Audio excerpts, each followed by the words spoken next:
Hey, good afternoon and welcome back to Questioning Sense with me, Matt. How you guys doing? Hope you're well. Beautiful day. It's a proper spring day. It's very bright, it's very sunny, nice and crisp. It's quite cold, but it gets a little bit warm in the sun. I love this kind of days. They're beautiful. So obviously I did my blind buy disasters yesterday. After filming the video, I went and picked the boy up, came home, jumped in the shower and thought, I need to smell something nice. So what I did was I dived back into the box that arrived over Christmas and I dug out Spice Surprise from SweDoft. This came with Bohemian, which I absolutely adore, and I've already done a full review of Bohemian, and I wore this an awful lot over Christmas. I held back on reviewing it because of the nature of this perfume. It's obviously going to be great for the winter, but I wondered just how it's going to be in other times of the year when it's slightly getting warmer and things like that. And it works really, really well. So that's why we're going to review this today. Now things have got a bit warmer and not back there in the cold. So what we'll do is I'm wearing it now. I'm going to have a little spritz of it, and then we'll go through the notes and we'll talk a bit about the perfume. But this is Spice Surprise from SweDoft. It was a 2020 release, so they got this out just coming up towards the end of the year. So let's give it a little spray. Spray some there. Spray some there. Have a little sniff.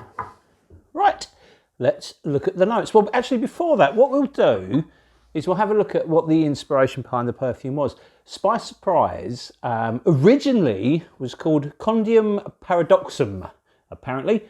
The perfume's based on an ancient Roman spiced wine that was very, very popular in the days of Nero, apparently. So this is kind of all very Roman Empire, and I'm sure Scott at the Centurion would absolutely love this because he's right into all his Roman stuff. So what we have is a perfume that's inspired by a spicy wine, and that's kind of why it works so well at Christmas, because it does have a little bit of mulled wine. Well, it has quite a lot of a mulled wine vibe about it. But after wearing it for quite a long time, you realise, I mean, this is a big 100ml bottle, there's quite a bit of that gone. You realise that it's a lot more than just a spice wine. So what we'll do is we'll have a look at the notes. So you have cinnamon, you have coffee, you have black pepper, you have cedarwood, you have patchouli, you have clove, you have bourbon vetiver, you have tobacco, and you have labdanum. Now Sven J.A., he's the nose at SweDoft, and what he likes to do is he likes to use support notes, and the support notes in this one are honey and dates. And I think the original recipe for these spice wines used a lot of honey and dates, obviously to bring sweetness. It didn't have sugars and things like that, I am assuming. And it works to devastating effect. Now, when you use a support note, if you look at it, quite often a perfume will use support notes, but they won't declare them. So they're not in the note listings and things like that, and you might not be aware of them. What they actually do is they extenuate the smell of some of the other materials in the perfume. They can be used to support a note, or they can be used to create an accord, or they can be used to sometimes sort of magnify the smell of a particular material in the perfume. It's a bit like, my other hobby is cooking. So if you take, for example, anchovies, if you open a tin of anchovies and you eat one, salty and fishy and lovely, a lot of people don't like them. If you have them on pizza, you lose some of the fishiness, but you still retain the saltiness. If you put an anchovy in a sauce or a ragu or a stew or something like that you're cooking over a long time, the anchovy disappears completely. There's none of the fishiness at all. There's just a really rich, unctuous saltiness that comes into the food. And that's quite often what happens with these support notes. You won't find them as a defined note, but what you will do is you'll get a nuance from them. You'll get a hint of them. There'll be like a footprint in the perfume. And that's what kind of happens with this. So you have this opening blast that's of spicy and boozy and wonderful, and then this is where it gets really clever, and this to me is the surprise. There's coffee in it. Now coffee is noted as it's a listed note, so you know it's there, but what happens is the coffee isn't like a traditional coffee fragrance. I've got a couple of fragrances with coffee in that I really, really enjoy, but you can smell the coffee. What they've very, very cleverly done, those tricksters at SweDoft, is they've taken the bitterness from the coffee and used that to temper the sweetness. So what you get is an interesting burst. It's not just one big cloying sweet lump that comes out at you. The coffee, the bitterness from the coffee just edges it. And that's all for the coffee for now. Now what happens is as the perfume starts to die down, it starts to move away from being a mulled wine. It still has that kind of boozy note to it, but it doesn't smell like a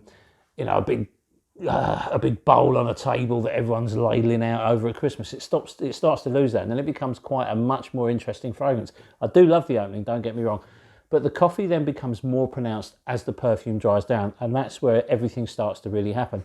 The woods become much more noticeable, and you get this lovely, lovely patchouli.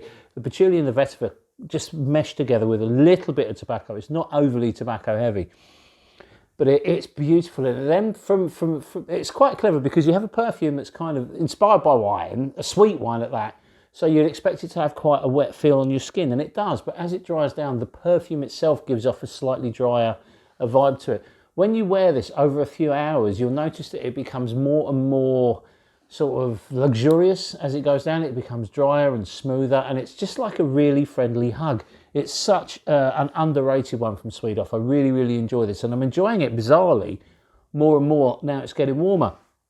And when you spray the perfume, the opening is very loud. It's very big. It makes its presence felt. It arrives with a triumph, and boom, you're straight in kind of thing. It's very, very good like that. Then what happens as it starts to dry down? It becomes a bit closer to you. It's a very long-lasting fragrance. Okay, so you've got no issues with performance, but it starts off loud and becomes a lot more intimate. Very cleverly done, and an absolute joy to wear. It's not a cheap fragrance. I think it's like 216, 217 euros for the 100 ml. So it's quite an expensive fragrance, but I personally think it's worth it. It's an incredibly niche smelling perfume. So if you want something that's sweet, but more interesting than just sort of like a honey tobacco type thing, something with a little bit of booze in it, that's again away from that sort of, world where we kind of, these spicy tobacco honey fragrances are very popular. I've mentioned them before. I like them.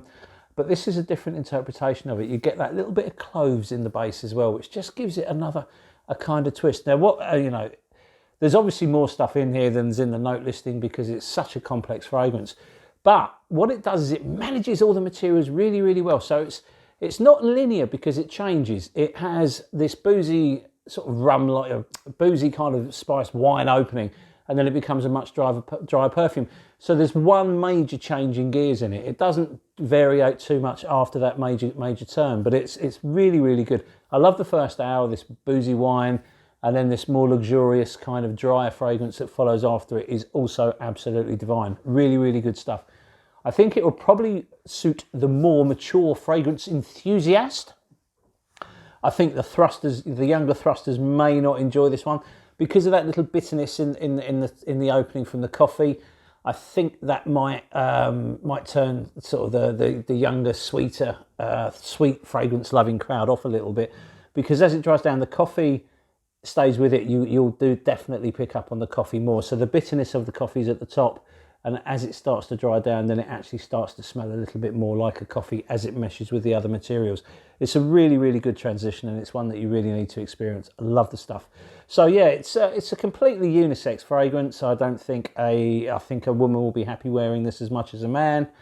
Beautiful stuff. It's a really good one. It's one that I would like to, I love a dinner party, or even better than that, I like going around friends' houses and sharing tapas and drinking wine and things like that.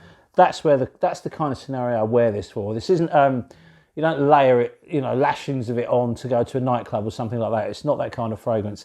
It's a statement. It's a beautiful fragrance, and it's certainly got a nice level of intimate projection. It doesn't fill a room. It lasts a very long time. So if you're sitting around people as they get close to you will get a lovely whiff of it, and you will come across as a very interesting person who smells very nice. So that's kind of it. It's a long-lasting fragrance. It's a refined fragrance, and it's one that I think accentuates your personality. So if you're an interesting person, you will certainly become more interesting by wearing this one.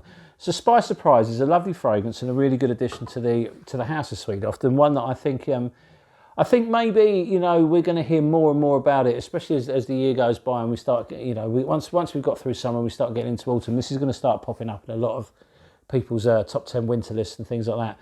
But for me, I think it's perfect on a spring day. It's absolutely wonderful at Christmas, obviously. But as we're coming into spring, I seem to be reaching for it more and more and more. So maybe, for me, it's one that likes a bit of sun on your skin. Because the other thing I noticed with it is as you get warmer, it suddenly sort of gets warmer as well. So you'll get wafts of it. And as you get hotter, you'll suddenly become much more aware of it. But, if I wear it to work, I take my shirt off when I come home from work to jump in the shower. And it's really, really obvious. So I've got no complaints with performance at all. It's a very good one. Sorry, I got a bit distracted there. Someone was revving up and down my street like a dragster. Probably a thruster. So there you have it, my take on Spice Surprise by SweDoft, an excellent perfume, well worth exploring. If you, I mean, they do samples and stuff like that, so get in contact with them. And obviously when the shops reopen eventually, there's I mean, certainly Bloom in London stock it, so you'll be able to pop in there and have a smell of it. And if you're worldwide, I'm sure there'll be a store near you that stock it. So listen guys, thank you very much for your time. Always a pleasure making these videos. I've got a ton to get through, so we shall be doing so. But yeah, in closing, if you like a spicy, boozy fragrance with a little bit of coffee and a sense of adventure and a historical nod to ancient Rome, Spice Surprise could well be for you. Anyway, thanks very much for your time, and we shall see you on the next video. Cheers, thanks, and bye.